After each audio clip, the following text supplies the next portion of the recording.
Assalamualaikum warahmatullahi wabarakatuh. Waalaikumsalam warahmatullahi wabarakatuh. Alhamdulillahillazi anzala al-Qur'an hudan lin-nasi wa bayyinatin minal huda wal furqan. Wassalatu wassalamu ala asyrafil anam wa ala alihi wa ashabihil kiram, amma ba'du. Saudara-saudara kaum muslimin rahimakumullah. Setiap penganut agama di dunia ini mempunyai sesuatu kitab yang dianggapnya sebagai kitab suci. Orang Hindu punya kitab Weda. Orang Buddha punya kitab Tripitaka. Yahudi mempunyai Taurat. Nasrani mempunyai Injil. Penganut Konghucu punya kitab Tao Te Ching. Orang Majusi punya kitab Zen Avesta. Orang Kebatinan punya kitab Serat Centani, Hidayat Jati, Darmo Gandul, atau Gatoloco. Sementara kita umat Islam oleh Allah diberikan Al-Quranul Karim. Mengapa kita yakini Quran ini sebagai kitab suci? Pertama, ia bebas dari intervensi dan investasi manusiawi. Ia sepenuhnya, baik isi maupun redaksi, adalah produk dari Allah Subhanahu wa ta'ala. Kita yakini Quran kitab suci karena sampai hari ini belum ada seorang pun yang sanggup membuat seperti itu. Suatu kitab hanya dinamakan suci kalau dia bersih dari investasi dan intervensi manusia. Al-Quran ini sejak turunnya 14 abad yang lalu telah menantang. Wa in kuntum fi raibin mimma nazzalna ala abdina fa'tu bi suratin min misli. Apabila kamu ragu-ragu terhadap kebenaran Quran yang kami turunkan kepada hamba kami Muhammad, atau kamu menyangka Quran itu cuma bikinan Muhammad saja, cobalah kamu buat satu surah saja semacam Al-Quran. Apabila kamu tidak mampu melakukannya seorang diri, wada'u syuhada'akum, ajak seluruh teman-temanmu. Sejak tantangan ini turun 14 abad yang lalu, sampai hari ini, tidak seorang pun yang sanggup membuat satu surah saja semacam Al-Quranul Karim. Barangkali belum pernah ada yang coba-coba. Sudah. Di antaranya apa yang dilakukan oleh Musailamah Al-Kadzab. Dia mencoba membuat satu surah semacam Al-Quran yang kalimatnya sudah berbentuk bait-bait syair, tapi isinya jauh panggang daripada api. Yang kedua, kita yakini Quran sebagai kitab suci karena isi dan ajarannya sesuai dengan fitrah manusia. Suatu kitab dinamakan suci kalau ajarannya sejalan dengan fitrah manusia. Misalnya, manusia secara fitrah, kalau dia laki-laki, normal nafsu kepada perempuan, itu fitrah. Perempuan suka kepada laki-laki, itu fitrah. Kalau ada kitab suci, tapi melarang manusia untuk kawin, kesuciannya perlu diselidiki. Quran kitab suci sejalan dengan fitrah manusia, maka ia menganjurkan manusia yang mampu untuk melangsungkan perkawinan. Contoh lain, secara fitrah manusia perlu makan. Kalau ada kitab suci yang melarang manusia puasa saja siang malam terus menerus, itu kan sama juga nyuruh orang mati. Quran sesuai dengan fitrah manusia. Maka dalam Islam puasa wisol, puasa ngableng, apa itu istilahnya, puasa nyambung, Dari pagi sampai sore, sampai malam, sampai pagi lagi puasa terus. Bukan saja tidak boleh, malah haram hukumnya. Kenapa? Itu bertentangan dengan fitrah manusia. Yang ketiga, kita yakini Quran sebagai kitab suci karena isinya tidak kontroversial. Isinya tidak saling bertentangan satu sama lain. Di ayat manapun, Quran mengajarkan Allah itu Esa. Satu kali dia berkata haram, dia akan tetap berkata haram. Isinya tidak kontroversial. Sebab kalau ada kitab suci, di satu pihak mengajarkan Tuhan Esa, di lain ayat mengajarkan Tuhan 3, di lain ayat lagi mengajarkan Tuhan 4, kitab kacau namanya. Bagaimana suatu kitab bernama suci kalau isinya kontroversial satu dengan lainnya? Dari 3 kriteria inilah kita yakini Quran sebagai kitab suci. Masalah yang akan kita bicarakan pada pertemuan kita kali ini, bagaimana sikap kita terhadap Al-Quranul Karim sebagai kitab suci.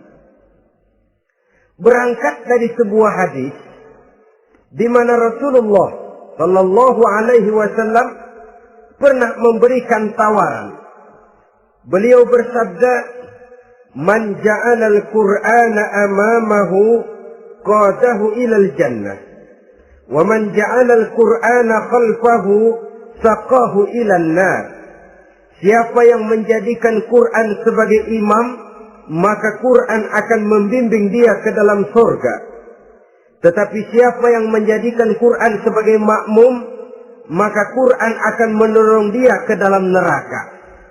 Pilihan terserah kita.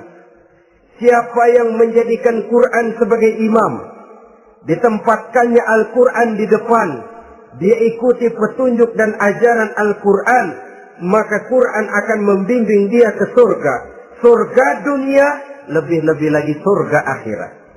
Tetapi sebaliknya, siapa yang menempatkan Quran di belakangnya, dia belakangi Al-Quran, dia belakangi perintah dan ajaran-ajaran Al-Quran, dia perturutkan hawa nafsunya dalam kehidupan ini, maka Quran akan mendorong dia ke dalam neraka. Ya, neraka dunia, lebih-lebih lagi neraka akhirat.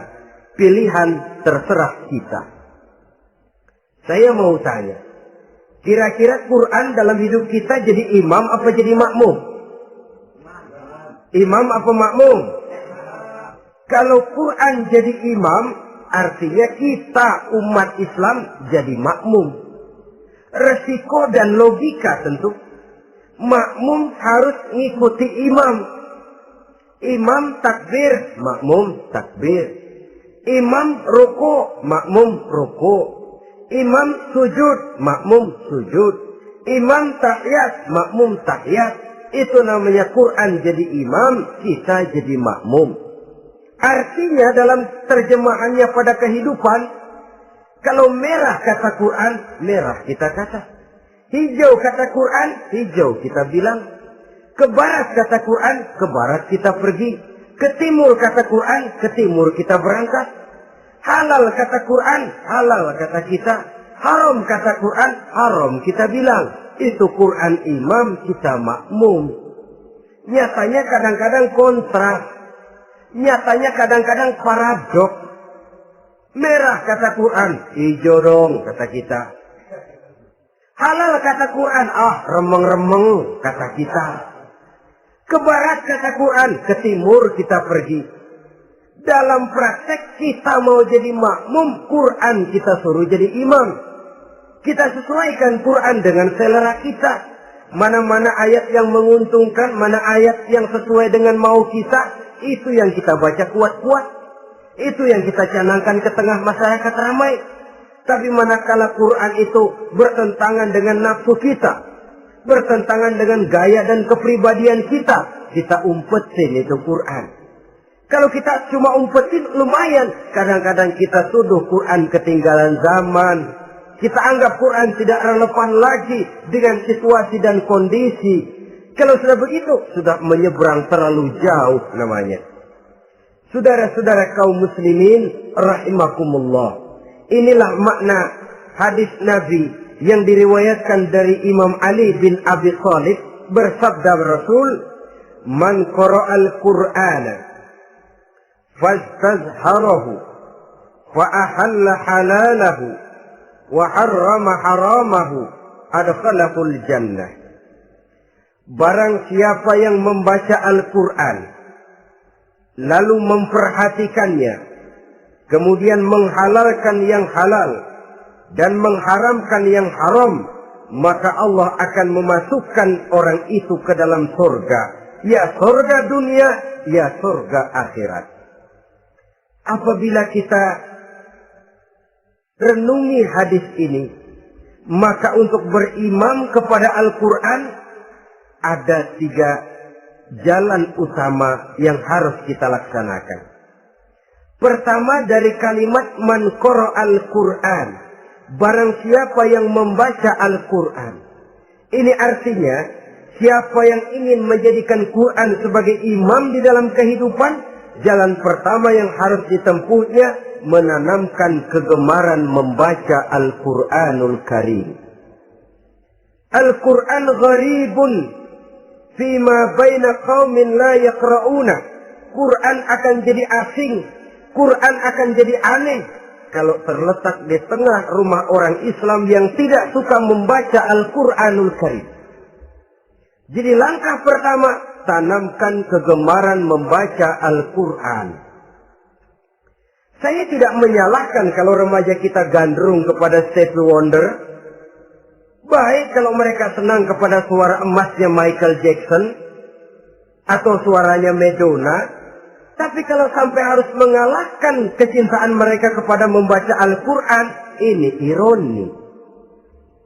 Sebagai orang tua, kalau anak-anak kita buta huruf Latin, katanya menghambat pembangunan. Bahkan pemerintah saja menggalakkan bebas 3B itu. Buta aksara diantaranya, supaya rakyat bisa membaca huruf Latin. Kalau anak-anak kita buta huruf Latin, katanya menghambat pembangunan. Bagaimana kalau anak-anak kita buta huruf Quran? Jelas saja menghambat proses kesadaran dan kebangkitan dari dunia Islam itu sendiri. Satu contoh ringan. Dulu sebelum pembangunan merata, listrik belum lagi masuk desa, kampung gelap, rumah pakai lampu minyak. Kalau kita masuk kampung, terasa banyak orang Islam. Kenapa? Di rumah sebelah sana kita dengar anak muda sedang latihan baca rawi. Sebelah sini ibu-ibu sedang selawatan. Di rumah sana remaja sedang baca Quran. Pembangunan maju, listrik masuk desa. Alhamdulillah. Tapi apa yang kemudian terjadi? Proses pergeseran nilai. Setelah listrik masuk desa, radio main kenceng-kencengan. Televisi main gede-gedean. Baca Quran sudah barang aneh, langka. Tengoklah sekarang kalau kita masuk kampung, ada yang remaja sedang baca Quran. Rasanya kok aneh, nggak umum. Sesuatu yang baik malah menjadi nilai-nilai keanehan. Saudara-saudara kaum muslimin rahimakumullah, tanamkan kegemaran membaca. Dalam satu hadis Nabi pesan, nawiru buyutakum bitilawatil Quran. Sinari rumah tanggamu dengan bacaan Quran. Sebab listrik ini cuma bisa menerangi gelap, tapi tidak akan sanggup menerangi hati manusia. Quran produk Allah dibaca dalam segala keadaan, tepat dan pantas. Lihat saja, orang sedih baca Quran, terhibur. Orang gembira baca Quran, tidak lupa diri. Di rumah mewah ada yang baca Quran, bagus. Di gubuk reot di pinggir kali ada yang baca Quran, cocok. Orang kawin dibacakan Quran, bagus. Orang mati dibacakan Quran, tidak jelek. Dalam segala keadaan, in all season, bahasa kerennya, dia pantas dibaca. Saudara-saudara, bahkan orang sakit gigi pun kalau dengar baca Quran, tidak marah. Coba lihat. Dia senang benar lagu Michael Jackson, tapi giliran sakit gigi, coba setelin lagu Michael Jackson. Kalau nggak mencah-mencah, kamu gila apa nggak tahu saya lagi sakit gigi? Tapi coba bacakan Quran, dia pasti tidak marah. Begitu besar daya pengaruhnya. Bahkan Abu Jahal sama Abu Lahab pernah rapat. Kata Abu Jahal sama Abu Lahab, Mas Lahab, gini loh Mas.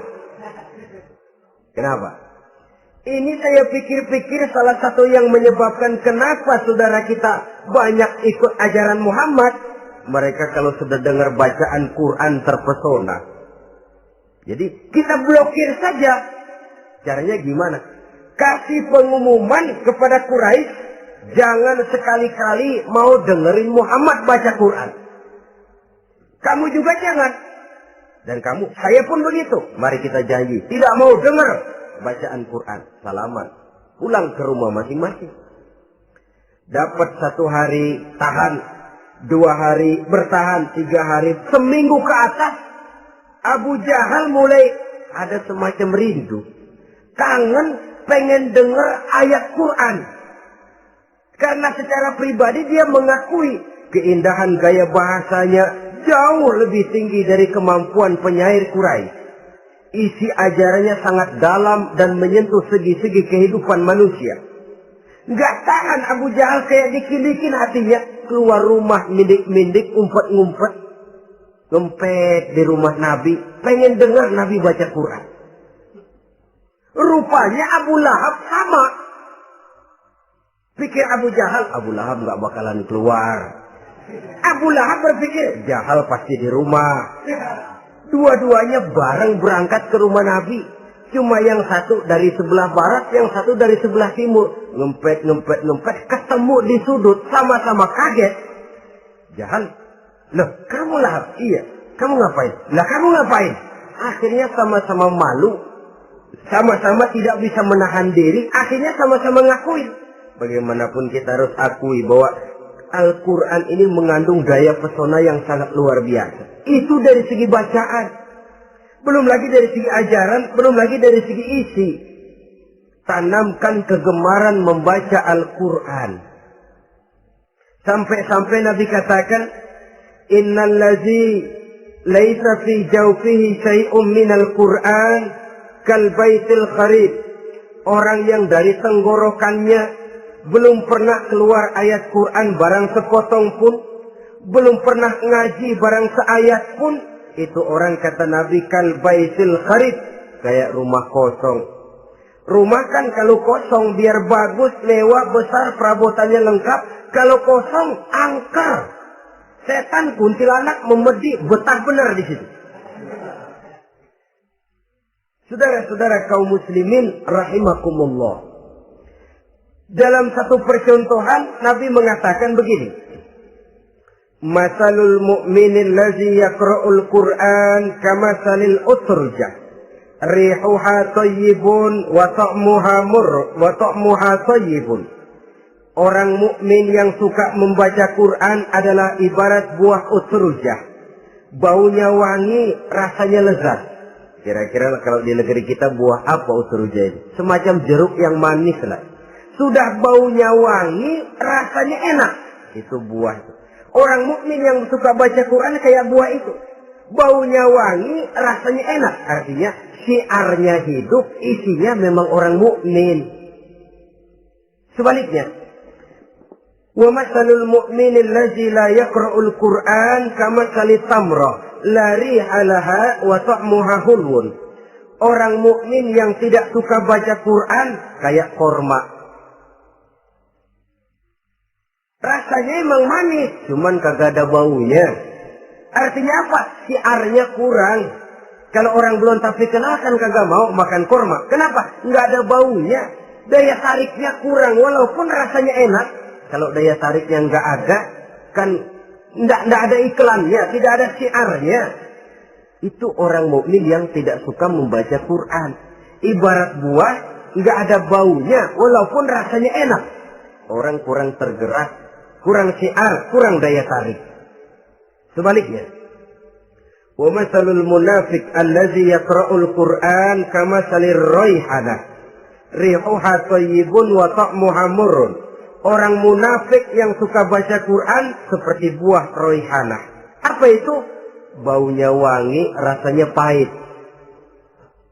Orang munafik baca Quran kayak buah itu. Baunya sih enak, cuman rasanya pahit. Yang munafik baca Quran. Siarnya sih lumayan, daya tariknya hebat, isinya munafik. Nah, paling jelek orang munafik yang nggak suka baca Quran. Wa masalul munafiqil ladzi la yaqra'ul Qur'an kamasalil hanzalah laisa laha rihun wa ta'muha murrun. Orang munafik yang tidak suka baca Quran seperti buah hanzalah, sudah enggak ada baunya, rasanya pahit lagi. Kalau buah pacek kali. Udah baunya kagak ada, kalau dimakan bikin orang celeng. Saudara-saudara kaum muslimin rahimakumullah, tanamkan kegemaran membaca Al-Quran. Karena membaca Al-Quran merupakan ibadah yang besar. Bahkan kata Nabi, afdalu ibadati abdi qiraatul Quran. Nilai ibadah yang paling baik dari hambaku adalah ibadah membaca Al-Quran. Dalam sholat pahalanya lebih besar di luar sholat daripada di luar sholat. Dengan wudu pahalanya lebih besar daripada tanpa wudu. Mengerti pahalanya lebih besar daripada tidak mengerti. Tapi tidak mengerti pun jangankan membaca, mendengar saja orang baca Quran dengan baik sudah didoakan untuk mendapat rahmat. Berpahala mendengar bacaan Al-Quran walaupun tidak mengerti. Apalagi membaca sendiri, apalagi mengerti apa yang kita baca, tentu pahala itu akan jauh lebih besar. Ini yang pertama, tanamkan kegemaran membaca Al-Quranul Karim. Yang kedua, dalam hadis tadi, fastazharuhu. Man qara'al Qur'ana fastazharuhu. Siapa yang membaca Al-Quran kemudian memperhatikannya. Jadi kalau kita mau berimam kepada Al-Quran, setelah menanamkan kegemaran membaca, yang kedua, perhatikan. Pahami isinya. Jangan seperti monyet pakai mahkota, ketawa girang, cengengesan, tapi dia tidak tahu arti kebesaran mahkota yang disandangnya. Bangga dengan Al-Quran, tapi apa kandungannya kita tidak mengerti. Untuk memahami Al-Quran ini, caranya bagaimana? Tentu mudah saja. Seperti contoh, kalau kita ingin mengerti caranya bikin tahu, jangan bertanya kepada montir mobil. Montir mobil ahli betul urusan mesin. Tapi kalau urusan tahu, tanya dong tukang tahu. Untuk mengerti rahasia dan seluk-beluk Al-Quran, kita harus bertanya kepada orang yang memahami seluk-beluk Al-Quran. Para ulama, para kiai, para ustadz, yang kita tahu kualitas keilmuannya, kita yakini loyalitas dan integritasnya kepada Islam ini. Kenapa? Ayat-ayat Quran itu elastis. Dia dibawa kemana saja mau. Ditafsirkan menurut kemauan orang bisa. Paling celaka kalau yang belajar tidak punya dasar, yang mengajar punya maksud lain. Sesat dan menyesatkan. Yang ngajar punya nafsu ambisi. Yang belajar tikus budek. Yang memang tidak punya dasar apa-apa. Sekali belajar langsung tafsir. Cara wudhu yang baik saja belum ngerti. Cara rukuk dan sujud yang baik saja belum bisa. Yang membatalkan sholat apa ndak bisa, ndak ngerti. Sekali langsung. Ndak, supaya kita langsung saja belajar langsung Al-Quranul Karim. Tidak jelek. Cuma akan lebih baik kalau sebelumnya ada unsur penunjang dari nilai-nilai keilmuan dalam Islam ini. Disinilah perlunya menghidupkan majelis-majelis taklim. Sebab kalau Al-Quran hanya dipahami dan dikutak-kutik menurut maunya rasio saja, kekuatan rasio terbatas. Saya akan khawatir nantinya akan timbul pendapat-pendapat di mana Al-Quran disesuaikan dengan otak. Bukan otak ikuti Quran, tapi Quran disuruh ngikuti otak. Contoh yang dekat saja, kalau saudara ngukur kayu pakai meteran, itu kira-kira meteran ikut kayu, apa kayu ikut meteran? Ayo, kira-kira kayu ikut meteran, apa meteran ikut kayu? Meteran ikut kayu. Bagus. Kalau meteran ikut kayu, artinya nggak ada meteran benar di dunia ini. Kayunya kependekan, meterannya dipotong. Kan begitu loh. Meteran ikut kayu namanya. Bukan meteran ikut kayu, tapi kayu yang harus ikut meteran. Otak harus ikut wahyu. Jangan wahyu disuruh ikut otak. Manusia ikut Quran, jangan Quran disuruh ikut manusia. Dan kaum orientalis, ya, orang barat di luar Islam yang mendalami, mempelajari Islam dengan tujuan mencari kelemahan Islam untuk menghantam umat Islam. Itu sengaja mencari ayat-ayat yang mereka kumpulkan untuk menghantam umat Islam. Supaya mereka meragukan Qur'annya untuk kemudian pada suatu saat meninggalkan Qur'an sama sekali. Timbullah pendapat ada ayat Quran yang sudah tidak sesuai lagi katanya dengan situasi dan kondisi. Seolah-olah otak manusia sudah jauh lebih pintar daripada Al-Quranul Karim. Saudara-saudara kaum muslimin rahimakumullah. Inilah yang kita berlindung dari Allah. Sebab secara demikian dengan kata lain kita secara tidak sadar sudah mengurangi kemahamutlakan dan kesempurnaan dari Allah Subhanahu wa ta'ala. Untuk memahami Al-Quran, maka kita harus bertanya kepada ahlinya, mengaji, menghidupkan majelis-majelis taklim. Jangan sampai Al-Quran menjadi awam di tengah masyarakat Islam sendiri. Ini jalan yang kedua, memahami isinya. Sehingga dengan demikian, manakala Al-Quran dibacakan orang, pemikiran kita tidak lagi terpusat kepada kemerduan suara orang yang membaca, tapi tertuju kepada isi yang dikandungnya. Sehingga dalam kondisi semacam itu, boleh jadi tiap kali dibacakan Al-Quran, nilai iman makin tambah. Kita dengar orang baca, Alam taro kaifa fa'ala rabbuka bi ashabil fil. Terbayang oleh kita bagaimana Raja Abrahat dengan pasukannya mau menghancurkan Ka'bah. Bagi Allah cukup menurunkan burung ababil, hancur lebur Abrahat, raja besar dengan seluruh pasukan gajahnya, berantakan dibuatnya cuma dengan burung ababil. Allah maha besar, Allah maha kuasa. Tambah iman. Kalau tidak, ya seperti yang banyak terjadi. Quran menceritakan azab, kita malah kesenangan.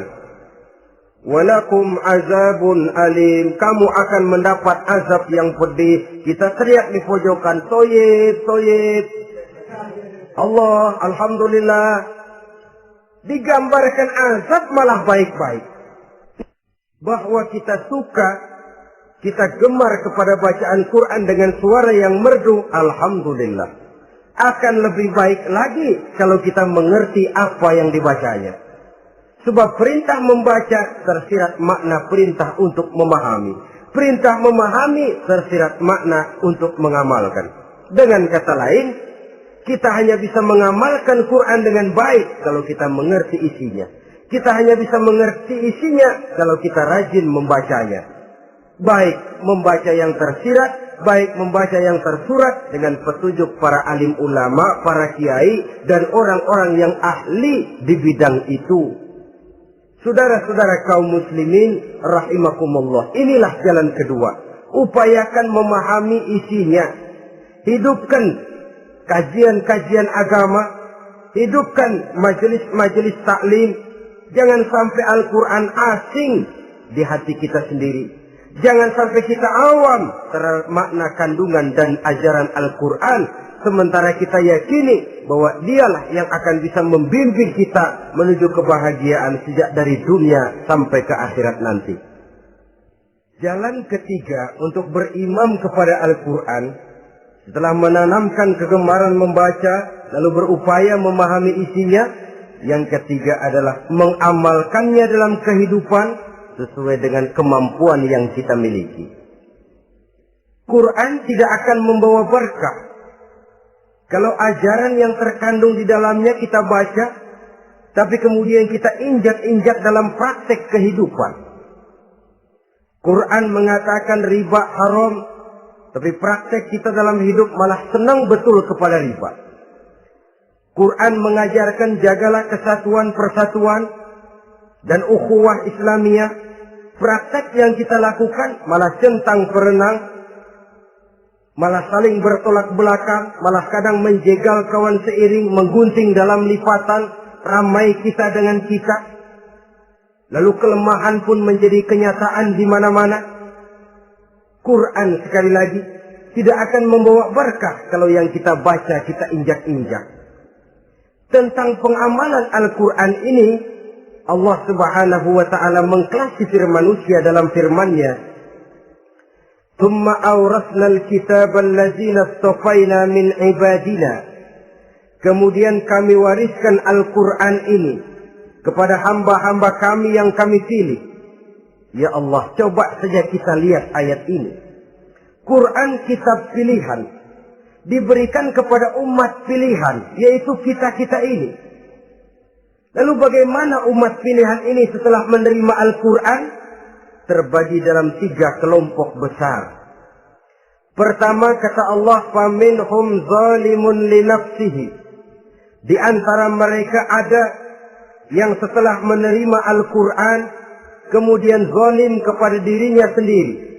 Artinya hanya mulutnya saja yang menerima Al-Quran, tapi perbuatannya menginjak-injak Al-Quran.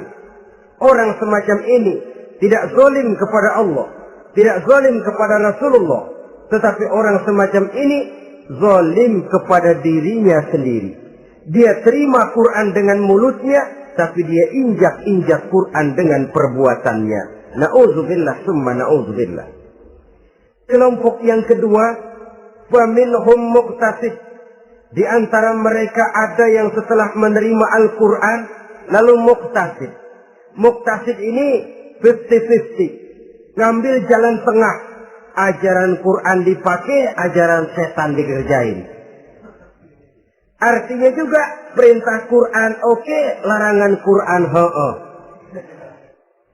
Saudara-saudara, malaikat bingung bagaimana monternya nih anak ini.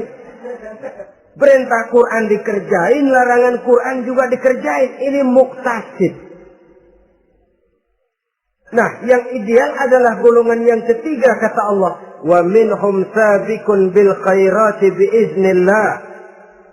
Di antara mereka ada lagi yang setelah menerima Al-Quran lalu berlomba-lomba melaksanakannya, berlomba-lomba mengamalkan kebaikan, dan itu hanya bisa terjadi biiznillah, dengan izin dari Allah. Hidayah, saudara-saudara. Berapa banyak orang yang mengerti Quran tapi hidupnya jauh dari cahaya Quran. Berapa banyak orang yang ahli Quran tapi cahaya Quran tidak menerangi kehidupannya. Berapa banyak orang yang ahli hukum tapi bikin bingung masyarakat dengan fatwanya. Saudara-saudara kaum muslimin, kenapa bisa terjadi? Itu tidak ada hidayah, tidak biiznillah, tidak ada izin dari Allah. Maka bisa membaca Quran, alhamdulillah. Bisa memahaminya, kita bersyukur kehadirat Allah. Lebih penting dari itu, kita mohon hidayah agar bisa mengamalkannya sesuai dengan kemampuan kita. Saudara-saudara kaum muslimin rahimakumullah. Mana yang lebih banyak di zaman kita sekarang ini? Kita bisa analisa. Ada yang menerima Quran hanya dengan mulutnya saja. Kalau ditanya, Tuhanmu siapa? Allah. Kiblatmu mana? Ka'bah. Saudaramu siapa? Umat Islam. Kitab sucimu apa? Quran. Kamu bisa baca? Enggak. Ya, kalau cuma enggak bisa baca, barangkali kadang-kadang Quran saja pun tidak punya. Ini yang ironi, ini yang menyedihkan. Saudara-saudara kaum muslimin rahimakumullah. Tanpa melaksanakan konsepsi Al-Quran di dalam kehidupan, maka kesenangan kita membacanya, pengertian kita tentang Al-Quran barangkali tidak akan bisa berbuat terlalu banyak di dalam kehidupan. Maka sekarang ini sudah ada terjemahan Quran dalam bahasa Indonesia, dalam bahasa daerah, dalam bahasa Inggris, Belanda, bahkan Jerman, yang masih harus terus dan selalu ditingkatkan terjemahan Quran di dalam kehidupan. Dengan kata lain, kita umat Islam menunggal dengan Quran kita. Jangan cuma jadi kebanggaan Islam tinggi, tidak ada yang lebih tinggi dari Islam. Quran kitab suci, tidak ada yang bisa menandinginya. Qurannya, tapi umatnya, kadang-kadang kita ini jauh panggang daripada api. Kita bersyukur musabaqah tilawatil Quran dihidupkan dengan biaya bermiliar rupiah, sejak dari tingkat kelurahan, kecamatan, wali kota, provinsi, sampai kepada tingkat nasional, untuk menanamkan kegemaran membaca Quran. Setelah itu, hendaknya diadakan peningkatan dengan upaya memahaminya. Sehingga pada suatu saat, boleh kita adakan musabaqah pengamalan Quran. Hadiahnya sudah langsung dari Allah sendiri. Ini yang kita perlu berlomba. Berlomba mengamalkan ajaran Quran. Sabiqun bil khairat. Berlomba mengamalkan ajaran-ajaran Al-Quranul Karim. Nah, oleh karena Al-Quran ini dalam bentuknya yang umum kadang-kadang hanya menjelaskan satu persoalan secara global, kita memerlukan tuntunan sunnah dari Rasulullah Sallallahu Alaihi Wasallam. Umpamanya, Quran hanya mengajarkan aqimis sholat, dirikan sholat. Caranya bagaimana? Tidak ada cara sholat dalam Quran. Dari mana kita tahu cara sholat? Dari sunnah. Itu sebabnya selain Al-Quran sebagai sumber utama, kita memerlukan sunnah. Bahwa sholat pakai takbiratul ihram di Quran tidak ada. Bahwa sholat pakai tahiyat dalam Quran tidak ada. Jadi kalau orang cuma Quran saja, tidak ada sunnah itu, ya bagaimana kita bisa sholat? Quran cuma mengatakan wa atimul hajja wal umrata lillah, laksanakan haji dan umrah karena Allah. Bagaimana manasik haji? Bagaimana cara sa'i? Bagaimana cara wukuf? Bagaimana cara melontar? Tidak ada dalam Quran. Yang memuat itu tidak lain sunnah. Untuk memahami Quran dan sunnah ini, kita memerlukan orang yang menguasai Quran dan sunnah. Oleh karena itu, kita perlu petunjuk kepada para ulama. Itu sebabnya Quran sendiri mengatakan, wa in tanaza'tum fi syai'in farudduhu ila Allahi wa rasulih. Apabila kamu berbeda pendapat tentang suatu persoalan, kembalikan kepada Allah dan Rasulnya. Kembalikan kepada Allah artinya kembalikan kepada Quran. Kembalikan kepada Rasul maksudnya kembalikan kepada sunnah. Siapa yang mengerti Quran dan sunnah? Para ulama yang kualitas ilmunya kita yakini, loyalitas dan kredibilitas serta integritas keislamannya bisa menjadi panutan. Saudara-saudara kaum muslimin rahimakumullah. Dengan demikian, kalau orang berkata langsung saja memahami Quran, sekarang kan sudah banyak terjemahannya, tidak usah lewat ulama-ulamaan. Saya tidak mencela, cuma agak mengkhawatirkan kalau dia memahami Quran cuma sekedar lewat terjemahannya saja, sangat mungkin jadi dia bisa salah paham. Kita memerlukan bantuan sunnah, kita memerlukan petunjuk para ulama yang menguasai di bidang itu. Kembalikan kepada Quran dan sunnah, artinya bertanya kepada orang yang memahami Quran dan sunnah. Nah, dengan begitu kan akan terjadi perbedaan pendapat. Perbedaan pendapat sesuatu yang halal sepanjang tidak menyebabkan kita berpecah belah. Halal berbeda pendapat. Asal diletakkan pada proporsinya. Apalagi kalau perbedaan pendapat itu cuma masalah teknis, bukan masalah prinsip. Kenapa tidak pulang saja kepada tuntunan Quran? Lana a'maluna walakum a'malukum. Kami akan mengamalkan amalan yang kami yakini benarnya. Saudara persilahkan mengamalkan amalan yang saudara yakini benarnya. Sama-sama punya alasan, sama-sama punya dalil. Tidak usah saling menyalahkan. Tidak usah saling mengklaim, merasa yang paling benar, orang lain salah semua. Kemukakan argumen, jangan sentimen. Harus dengan semangat mencari kebenaran, bukan untuk mencapai kemenangan. Kalau sentimen lebih penting dari argumen, kalau kemenangan lebih diutamakan dari mencari kebenaran, yang berlaku kadang-kadang gengsi. Kalau sudah gengsi, yang bicara emosi. Kalau sudah emosi, istilah kita di kampung, ngambek. Gedean ilmunya sama amboknya. Kadang-kadang, saya kalau nggak jadi imam, nggak mau sembahyang di situ. Kalau nggak jadi imam, orang lain dianggapnya kagak sah sembayangnya.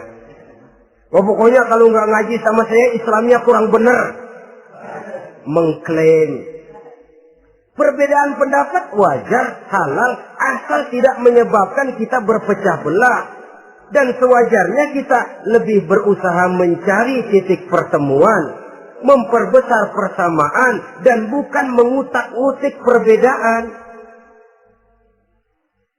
Kadang-kadang inilah penyakit kita nih. Satu kunut, satu tidak sembahyang subuhnya. Bisa RT. Satu usoli, satu tidak. Bisa RW. Satu azan sekali Jumatan, satu dua kali. Bikin masjid lagi.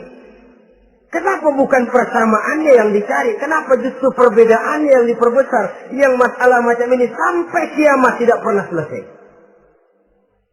Kan lebih baik kalau kita ditanya orang, Pak, sholat subuh itu pakai kunut apa tidak sih? Kalau saya pakai. Kalau yang tidak pakai kunut bagaimana Pak? Betul, kata yang tidak pakai.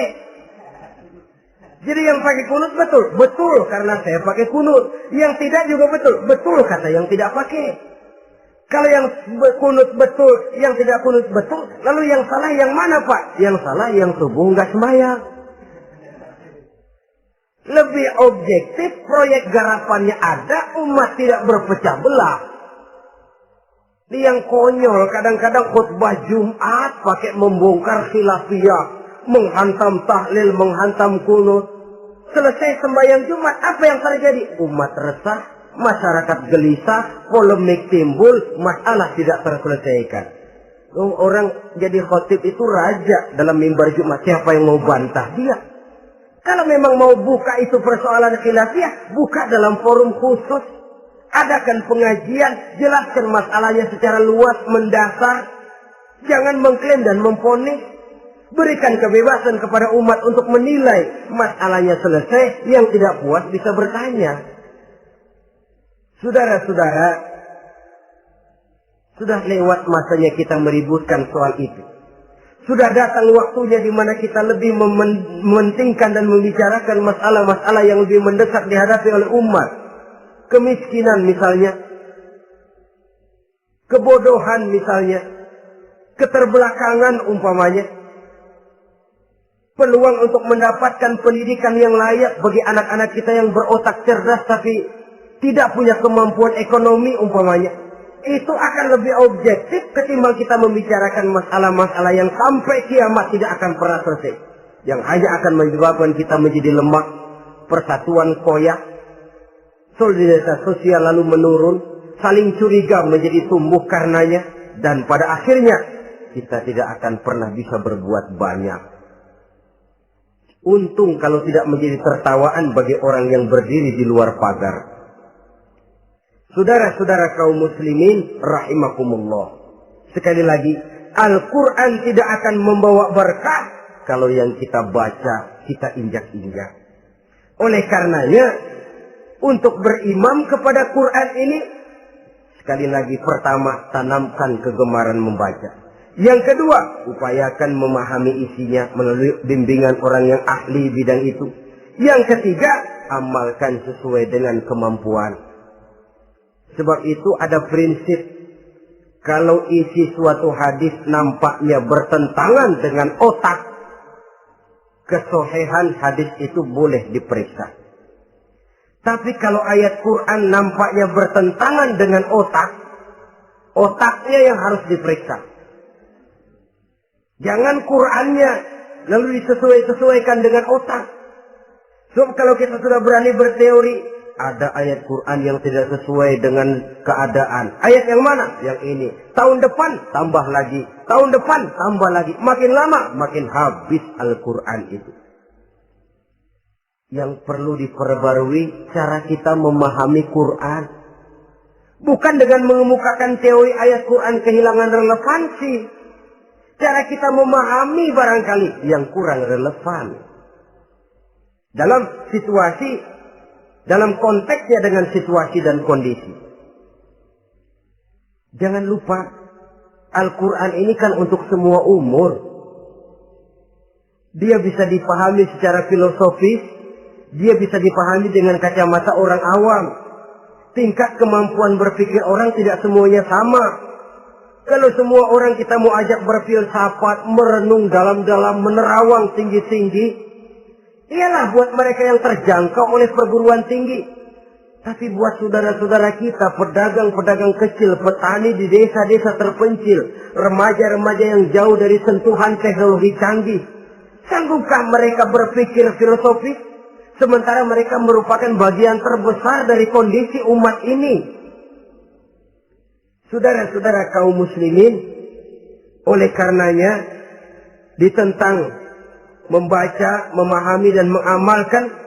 Rasulullah Sallallahu Alaihi Wasallam pernah memberikan sugesti. Beliau bersabda, "In aradtum aisas su'ada," apabila kamu menginginkan kehidupan yang bahagia, hidup seperti hidupnya orang-orang yang bahagia, dan tentu ini keinginan kita semua. Wa mautas syuhada, dan menginginkan mati sebagai matinya para syuhada, para pahlawan pembela agama, orang yang mati syahid. Wah, ini sudah tidak duanya ini. Hidup mulia, mati syahid. Dapat dua-duanya. Wan najata yaumal hasri, dan ingin mendapat keselamatan pada hari hasyar, hari pengumpulan manusia di padang mahsyar. Wa zilla yaumal harri, dan mendapat perlindungan dari Allah pada hari yang sangat panas. Wal huda minadh dhalalah, dan mendapat petunjuk dari kesesatan. Nah, ini keinginan semua orang. Kan yang kita cari apa sih? Hidup bahagia. Biar ndak kaya asal bahagia, sudah enak. Lalu apa lagi? Matinya sebagai syahid. Kemudian di hari pengumpulan nanti mendapat keselamatan. Lalu pada saat orang lain kepanasan kita mendapat perlindungan. Kemudian orang lain kebingungan kita mendapat petunjuk. Kalau ini yang diinginkan kata Nabi, resepnya fa'adimu qiraatal Quran. Maka lazimkan, biasakan olehmu membaca Quran. Tidak ada terlambat. Idealnya memang dari kecil, sebab lidah kalau sudah kaku berat. Disuruh baca innallaha laghaniyun hamid. Lidahnya berat. Innallaha lampuniyun hamid. Lampuniyun. Laghaniyun jadi lampuniyun. Lidah itu kalau sudah berat ya memang berat. Disuruh baca ya bani Israel. Lidahnya berat. Ya bini Siroil. Jadi ya bini Siroil. Saudara-saudara, idealnya memang dibiasakan dari kecil supaya lidah itu ringan. Kalau tidak ada istilah terlambat. Saya malu Pak, belajar alif-alifan udah gede. Ya jangan alif-alifan, alif beneran. Alif-alifan kapan bisa ya? Alif beneran yang dipelajari. Tidak ada istilah terlambat, tidak ada istilah malu untuk belajar Al-Quran ini.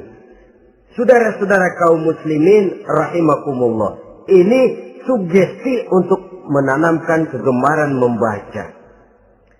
Lalu sugesti untuk memahaminya. Tentu banyak ayat, banyak hadis. Mengapa tidak di antara kamu sekelompok orang yang berangkat untuk memperdalam, memahami agama. Falaula nafaro min kulli firqatin minhum ta'ifatun liyatafaqahu fid din.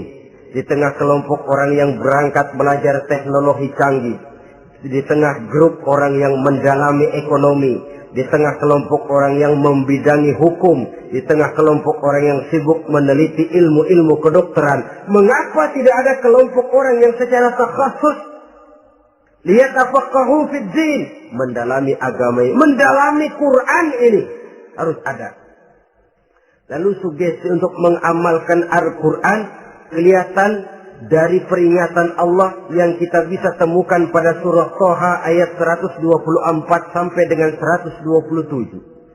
Wa man a'rada an zikri, barang siapa yang berpaling dari peringatanku, kata Allah, barang siapa yang berpaling dari Al-Quran ini, dia terima Al-Quran, dia imani Quran, tapi dia berpaling dari ajarannya, dia injak-injak apa yang seharusnya dia amalkan, dia perturutkan hawa nafsunya, maka kata Allah, fa inna lahu ma'isyatan dhanka, dia akan diberikan satu penghidupan yang sempit.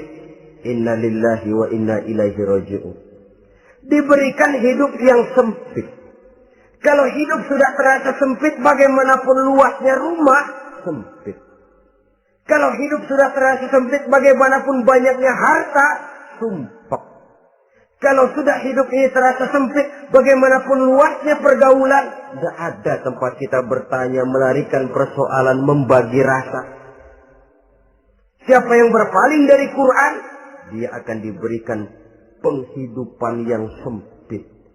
Bukan dagangnya tidak untung, bukan kerjanya tidak digaji, tapi kesempitan hati lebih bahaya loh dari kesempitan ekonomi.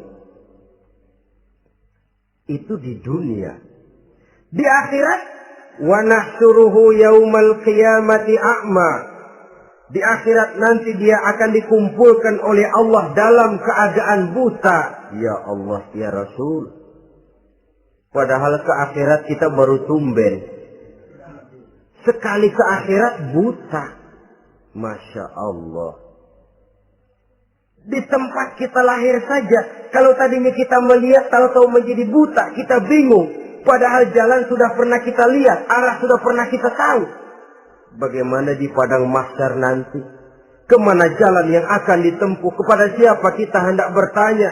Mana teman, mana istri, mana anak? Buta pula kita. Satu kesengsaraan yang merupakan puncak kesengsaraan. Dikala itu orang yang semacam tadi protes. Rabbi, lima hasyartani a'ma wa qad kuntu basira.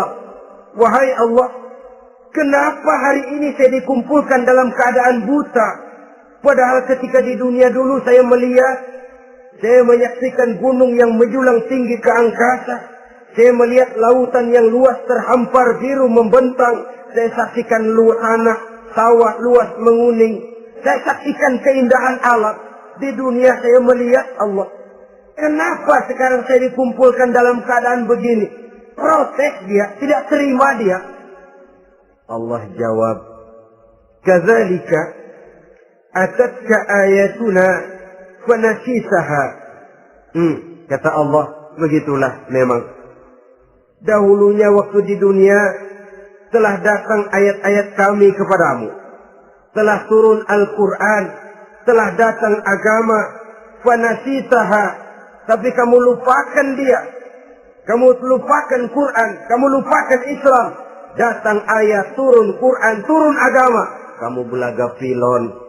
Kamu belaga enggak tahu. Wa kadzalikal yauma tunsa. Maka hari ini pun begitulah kamu dilupakan. Sebagaimana dulu waktu di dunia, kamu telah melupakan ayat-ayatku, melupakan kitabku, melupakan ajaran-ajaranku. Hari ini kamu pun dilupakan. Seolah-olah Tuhan cuma nggak bilang, mereka protes, Tuhan, kenapa saya buta padahal di dunia saya ngelihat? Kata Tuhan, kalau bahasa kita, lu rasain. Lu sih, kenapa dulu di dunia? Pura-pura nggak lihat. Kenapa waktu di dunia? Pura-pura nggak tahu. Kenapa waktu di dunia? Kamu lupakan Quran. Maka hari ini pun engkau kami lupakan. Wa kadzalikal yauma tunsa.